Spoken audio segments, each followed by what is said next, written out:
Howard Phillips Lovecraft. And before I get to today's question, I want to take a moment and recognize an extraordinary figure. Mike Davis of the Lovecraft e-zine has been promoting weird writers and artists for years now. Indeed, he was instrumental to this very program getting off the ground and has been nothing but a staunch supporter ever since. But now, he needs our help. Mr. Davis has been plagued by financial and health problems and is now reaching out to the community for support during these perilous times. And I encourage you to help through whatever means you can, whether directly through his GoFundMe campaign or just by going to the Lovecraft e-zine and seeing all the various ways you can help out there. Thank you, Mr. Davis, for all that you've done. And now to today's question, which comes from Will, who wants to know whether or not I consider the Disney animated film, The Little Princess, to be a Lovecraftian story.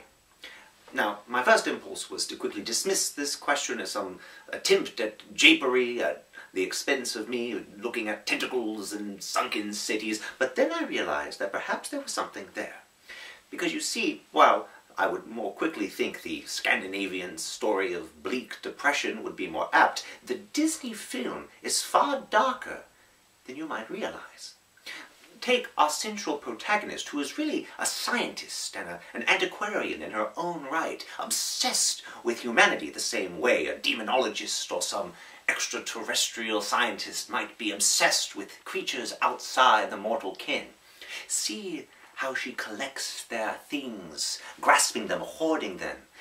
Can you tell me that somewhere in that grotto there is not some secret cave filled with the bodies of drowned sailors which she has been dissecting and experimenting?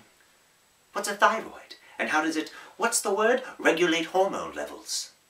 Yes, truly a terrifying film, worthy of my name. Although, the thing that makes it the most Lovecraftian is all the music.